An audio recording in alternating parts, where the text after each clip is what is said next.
Right, so hey guys, it's PSL here, and I'm here for part 13 in this Motorsport Manager Let's Play, where we're about to start our first Tier 2, or our first season in Tier 2, in the International Racing Championship. So without further ado, let's start the new season. And also we've got to go for the pre-season malarkey. We may as well get a... We'll get the cheap aerodynamics upgrade, because we do need to upgrade the car, but I want to get some headquarters upgrades, so I don't want to spend all my money. All for some, because obviously we won $16 million from the last championship, Formula Asia I believe it was, and that should be it.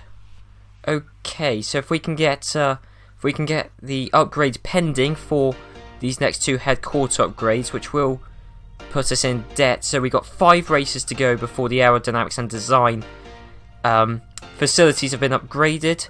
We're going to need a new title sponsor. So, you know, we're paying out about $1.5 million if we meet the qualifying and race bonuses. We'll go for this one. Why not? Let's go a good race bonus if we meet the race objective. And now one quick thing I will do, well obviously I've just upgraded the headquarters, but one thing I will do is obviously I suggested what I should change the team identity to a couple of episodes back. And obviously, the main colour that was suggested was yellow, but also one person said Jordan and another person said 40, so we're going to change the team name to PSL, capital L, I can't even type, PSL 40, and we still want the checkered flag, we still want it yellow. Because the reason PSL 40, I mean obviously it was suggested and it was a good suggestion, and I didn't use it because I thought Jordan was a slightly better one, but 40 is quite relevant now, because obviously 40, when they entered F1 in 1995, their car was, their car was described as a revised Formula 3000 car, and they were just rubbish. Wasn't the 40 car used in 1995 was the last Formula 1 car to use a traditional manual gearbox. So basically, long and short of it, the car's it was really out of date for the time, really. And that's basically what we're going to be in this championship. We got to rate 5 races before our headquarters are upgraded. The car is now woeful in comparison. Just have a look at that. The car stats are now rubbish. So I think 40, because, you know, we're going to spend this season near the back. So, you know, I think 40 is an apt name for it. One thing I will say is obviously we've got the young drivers, especially Elena Norrit. She's doing very well, developing nicely. Now I want to leave her in the academy for a bit longer so her stats can develop more, which is good anyway, because Manuel Powell's got 1 month left on his contract, so we may as well wait for his contract to run out, and then we'll just get in someone from our young driver academy in once his contract runs out. There's actually 2 races in this month. I did look before I started recording, so we're going to do 2 races with Powell. He'll then go. We'll get someone from the Young Driver Academy in, who I know they won't have reached their full potential yet, but that's fine. Engineers I'll leave, because generally, when you go up a tier, obviously you can get better engineers, but I find the longer you're in a championship for, the better the engineers get. So basically what I'm saying is you can get better engineers at the end of the season than at the start. But basically what I'm going to do is I reckon I'll leave it a month, so again the first 2 races, before I'll get rid of my head of aerodynamics and manufacturing, because then they'll only have 4 months left on their contracts, so it'll be cheaper to get rid of them. Yeah, and I think that's everything, so assuming this dilemma is nothing important. Oh no, it's just... okay. We have got a dilemma, a press question dilemma from Auto World. Do you think the head of World Motorsport, Ernie Heckelrock, is a crook? And obviously, Ernie Heckelrock, a rip-off of Bernie Eccleston. Do I think he's a crook? I think he's deceptive. I think he deliberately plays the system to go in his favour. I think he is clever, deceptive, and greedy. Oh, he's not really a crook, although of course the bribe allegations, of course. Oh, okay, is he a crook? Well, yeah, he has borderline done some illegal stuff before. Screw it. Generally, as a racing team, you wouldn't want to piss off Bernie Eccleston, because, you know, when he's the commercial rights holder, he's the one who dishes out the money. Yeah, you don't want to piss him off, so we'll just suck up to him. We'll say, He's not exactly a fine example to children everywhere, but a Crook is certainly harsh, so we'll say no. And yeah, we'll just head off to qualifying at Barcelona. Right, so coming up to the end of qualifying, things aren't looking too good. Powell won't have enough time to do another lap.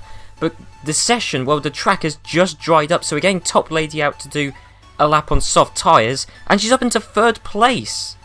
I think we really took advantage of the changing conditions there. There's no way we deserve to qualify in 3rd. We just, as I said, took advantage of the changing conditions, so at least it means we've got 1.5 million, or just shy of, sponsor bonus. Powell down in 16th, yeah, I mean, Powell could be a bit higher, but at the same time, Top Lady should be much lower, so there you go. But anyway, yeah, let's just head on to the race. Right, well, that's great. Powell has just retired with some kind of technical failure, the game says.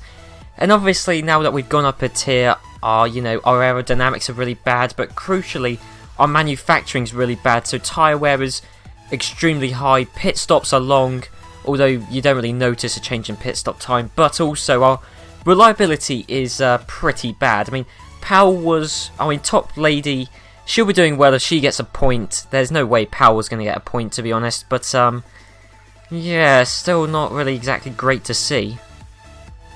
Right, so we finished the race in 10th place. It started to rain right near the end. Someone that, well, we were in 11th, but someone who was directly ahead of us his tyres were completely worn out, so we just about scrape a point. Apparently our sponsor objective was to finish in 4th. I mean, I know we qualified in 3rd, but that was under extreme circumstances, so yeah. And obviously we're seeing lots of teams who obviously operate in multiple divisions. Sato Engineering are back, Pinasco are back, Haryanto, Heat and Tech, Bang Racing. I think actually every team here, yeah, American Engineering, British Engineering, every team here is in a lower division as well. So yeah, there's no new teams, and Sato Engineering right at the top once again, just like we saw in Formula Asia. So no surprise there, Sato Engineering right at the top. But yeah, I mean, we got a point. I will happily take a point because, I mean, you look, the likes of American Engineering, British Engineering, they didn't score any points, so we're certainly not going to be bottom in the Constructors. Let's have a look. 7th out of 10. Oh, we also beat Kusel Racing as well. Obviously, we're not going to win the championship this season, but as long as we can see some progression and we're challenging for podiums by the end, that would be great. Yep, so not the best qualifying in the world, 10th and 18th, I believe. And both drivers were on the same setup. I have no idea what happened to Powell. I think Powell just really isn't cut out for Tier 2, but obviously this is his last race with the team, so it's just going to be a farewell for Powell. Obviously he's won the Drivers' Championship with us, but he is just not cut out for Tier 2. It'd be amazing if we score a point, really. It's a full sun, the weather is, and the game says that when it's really properly sunny, you should go on the hard tyres. So, do you know what, for like the first time ever, I'm going to actually listen to the game's advice and start on the hard tyres. I mean, we haven't really got anything to lose.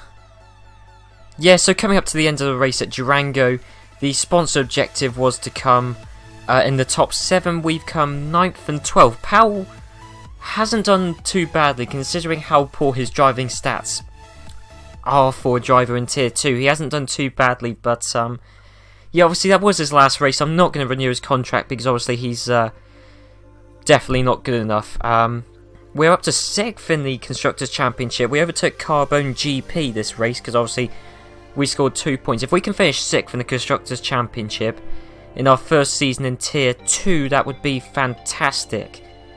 And we are, well, I mean, I was about to say we're doing a 40. I mean, yeah, we're running with old technology like 40, and we haven't really got a lot of money like 40, but we're doing much better than 40 ever did in Formula 1.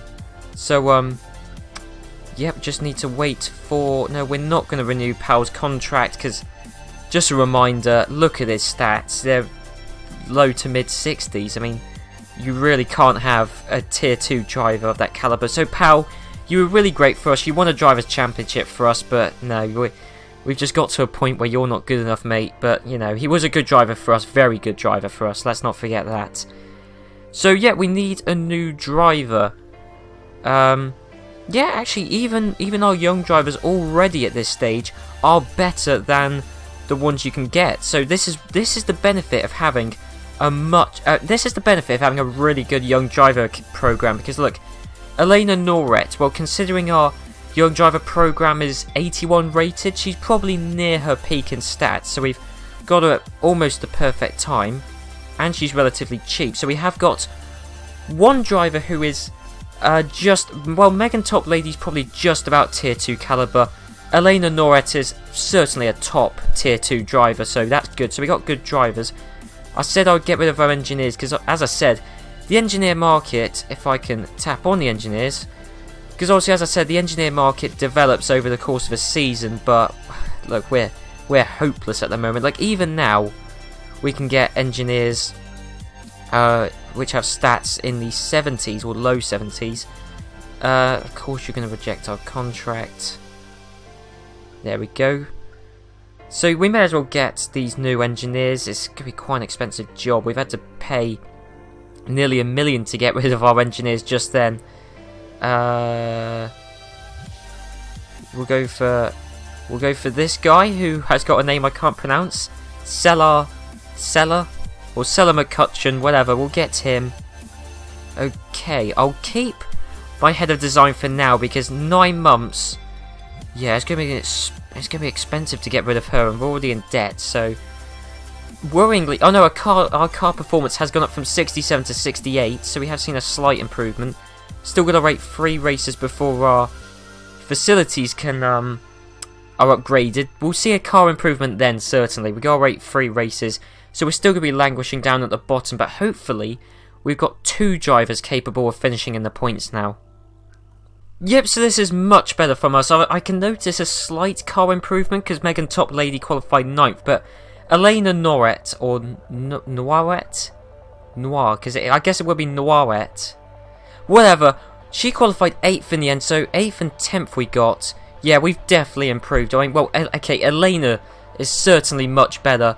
And I think we have had, well, obviously we've had a slight car improvement, but I think it is noticeable as well. So we did meet the sponsor objective, but really the top 6, the sponsors, they're really being optimistic with their targets. Well, this is good, isn't it? 2 laps into a race at Melbourne.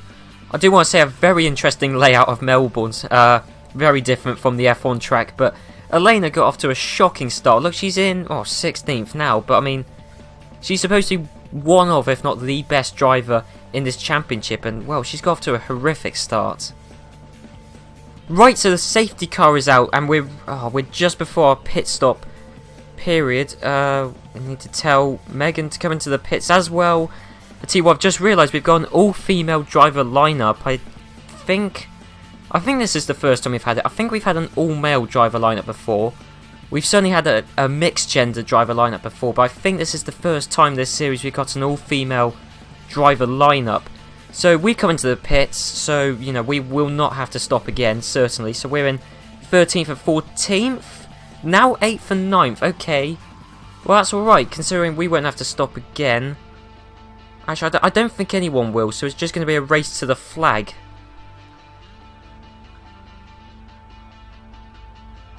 Right, well, a load of cars came into the pits then. Once the safety car came in, a load of cars came in. So we're 3rd and 4th. We're on the quicker tyres. Okay, Megan Top Lady's dropping down the field. Elena is still holding on in 3rd place. Okay, we're in 4th, but I mean, still, the sponsor objective is to finish in the top 7, so we're going to get a bonus 1.6 million. And, the rain's just coming down, but it's too late. 4th and 6th. For PSL 40, that is really good. We were able to take full advantage of the safety car period then. And wow, so we got some very decent points, but crucially, met the sponsor objective. So we're making money as well. Harrianto, well, okay, a driver for the Harrianto team won this race. Fantastic. Yeah, we got some very American engineering up in 7th. Yeah, I mean, the field reversed around. Sato Engineering, who I believe are leading the Constructors' Championship, are now 10th and 11th. Well, they might not be leading it anymore. Oh no, they still are leading it. We're in 6th place. Actually, we might get 5th in the Constructors' Championship with the way things are going. So the end of qualifying at Kuala Lumpur, and once again qualifying just not our forte. Qualifying 9th and 11th, which really isn't that good, and it's below the sponsor objective. But as a team, we generally seem to have better race pace than qualifying pace, so hopefully that trend will hold up. Right, so into the race at Kuala Lumpur, and there's not really anything too interesting happening now. I mean, we've got the rain coming soon, but at the moment there's not really anything too much happening. The reason I've started talking now is because, well actually I wasn't expecting to have a Motorsport Manager video out today. I was going to have something else out today, but because of the Austrian Grand Prix and the Formula E finale which recently happened, I just wanted to do a Motorsport Manager video just so I could talk about them, because there's lots of talking points, so I've delayed the other video till next week. And wow, what an Austrian Grand Prix. Well, off the back of the really boring European and Canadian Grand Prix, this one was pretty good by comparison. I mean, the Grand Prix as a whole wasn't too interesting. It kind of all circulated around the last lap incident between Rosberg and Hamilton, and that was definitely Rosberg's fault. I don't think there's any denying that. It was definitely Rosberg's fault. He just, I mean, brake problem or not, you have to turn into a corner, and Rosberg didn't. No, I mean, Hamilton gave Rosberg tons of room. I don't quite know what Rosberg's intention was, but the incident was definitely his fault. He should have steered, no questions asked. It was just quite a silly incident from Rosberg, really. And I've just realised we're up into 6th and 7th after fitting on the wet tyres at exactly the right time there, so that's great. But here we get the Austrian Grand Prix. Apart from the Hamilton-Rosberg incident, I don't really think there's too much to really talk about. I guess, I mean, well, I tell you what, I just found out about an hour ago the result of the Driver of the Day vote, which apparently Max Verstappen won. Now, and I've seen people on Twitter saying, oh, deluded Verstappen fans swaying the vote. And I will be honest, I don't see how Verstappen deserves the Driver of the Day award, because sure, he got second, a very decent result, and he did wipe the floor of Ricciardo, but Raikkonen was very close to beating him. And I guess I could sort of see how Verstappen deserves to win the Driver of the Day vote, if you exclude Pascal Wehrlein and Jenson Button. Both way more deserve to win Driver of the Day. I would say Jenson Button, but Pascal Wehrlein also deserved Driver of the Day, because he was amazing in qualifying. He was fantastic in the race as well. For me, I'd give it to Button, but Wehrlein again deserved to win it. How Verstappen won out over those two, I'll never know. Anyway, yes, I think that's the Austrian Grand Prix, so I think that's everything I want to say about that. And then obviously, there's the Formula E finale at Battersea Park, and what a race that was. Well, specifically the race on Sunday. The Saturday race was okay. There's not really anything specific to say about it, but the Sunday race, well, obviously, Di Grassi in third went into the back of Sebastian Buemi, who started in first, and that was so crazy. I know it went in Di Grassi's favour, and I know there is the potential he could have done it deliberately. I don't actually know whether he did. I'm quite confused, because some people say he did do it deliberately, some people say he didn't. I don't know I don't really have an opinion as to whether he did it deliberately, because you could argue Buemi broke early, but at the same time you could argue that Di Grassi was over-aggressive, but then again he also kind of had cause to be aggressive. So I don't really have an opinion. Did Di Grassi do it deliberately? Quite possibly, but I couldn't confidently say yes or no either way. Right, so coming up to the end of the race, we're just a couple of laps off, and 5th and 9th, we're in a very decent result for the team. Elena obviously ahead of Megan, but 5th and 9th is a pretty decent result for us. I mean, obviously we did do well by judging the conditions, you know, changing onto the wet tyres at a very good time, pretty much the perfect time, because we did get the jump on some guys through that. And there you go, the race has ended. Elena finishes in 5th, Megan will finish in 9th. There you go, so a very decent result for PSL Racing there. Yeah, what more is there to say? We met the sponsor objective as well, that's great. So, you know, financially that's good. Finishing in 5th there, obviously just the top 7 is what we needed. And actually we got a Haryanto driver who won the race. That's good. Sato Engineering still up there. And in the Constructors' Championship, we caught up to Bang Racing. In fact, we're now only 2 points behind them. So, things are looking very good. So at the end of qualifying at Shanghai, we qualified 9th and 10th, which isn't too bad, but considering the sponsor objective is 7th, yeah, we're missing out on the qualifying sponsor bonus. But as I said before, the sponsors, they are really being optimistic with their targets, and 7th, we're not really going to qualify that high at the moment, but I mean, excluding that, 9th and 10th is an alright qualifying result. Okay, fantastic. Megan Top Lady has retired due to a technical failure. That's the second one I think we've had this episode. And I believe Megan Top Lady, I think she was ahead of her teammate, but now obviously gone out due to a technical failure, which is really gutting. Right, so coming up to the last lap of the race at Shanghai, obviously Megan Top Lady retired, but Elena Noiret, or Noiret, I still haven't worked out quite how to pronounce that name. She's in 9th, which is it's an okay result considering how quick the car is at the moment. But the sponsor objective, as you can see, to come in the top 7. Again, we're missing out on the money, but again, the sponsors, they're being quite optimistic. I mean, who knows? Maybe we'll start meeting sponsor objectives soon, because obviously we got car upgrades coming at the end of this race. So, I mean, I think the only time that so far this tier we've finished in the top 7 is when we had that safety car affected race. Constructors Championship, Bang Racing pulled out on us slightly there. I think they did outscore us by 2 points that race. But, you know, we're still in 6th in the Constructors Championship. We could easily take 5th. So, yeah, that's all good there, really. Right, so as you can see on the home screen, our headquarters are now rated 78. I can't remember what it was before. Maybe about 72, 74, something like that. But as you can see, our aerodynamics and design facilities are now level 6. And we can now employ 60 people in that department. So we're going to employ the extra 10 people in each department. And obviously that means our car is going to be much quicker now. Well, quite a bit quicker, hopefully. Hopefully it will be more competitive. Look at the bars going up. As you can see, our car performance has gone up from 68 to 72. So that's all fantastic. Yeah, so things are looking pretty good. Obviously, there is still more performance to find in that car, notably when we get better engineers. And wow, looking at my young driver program, look at Zachary Bratt. His driving stats are very good. Speed, 87, that is phenomenal. Better than our current drivers. And honestly, things are looking very good. But Megan Top Lady, her contract is due to run out in 1 month. And we've only got 1 race in the upcoming month. So, what I'm going to do is I'm going to keep Megan Top Lady for this next race coming up, which will be at the start of the next episode.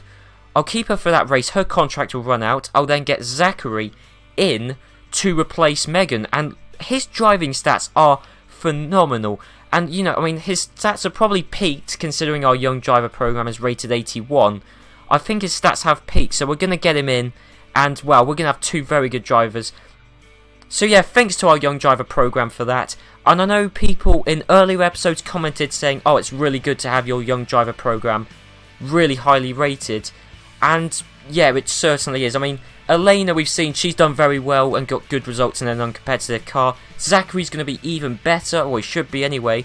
So yeah, we've got a very bright future because our drivers for the remainder of Tier 2 are sorted. We're not going to need better drivers until we get to Tier 1. So yeah, things are looking great in that department. So anyway, yeah guys, I'll see you next time where we finish off our first season in Tier 2. That will probably be in 2 weeks' time, the next Motorsport Manager episode. So anyway, yeah guys, I'll see you in 2 weeks' time where we finish off this season in Motorsport Manager. So yeah, I hope you guys are looking forward to it. So I'll see you then.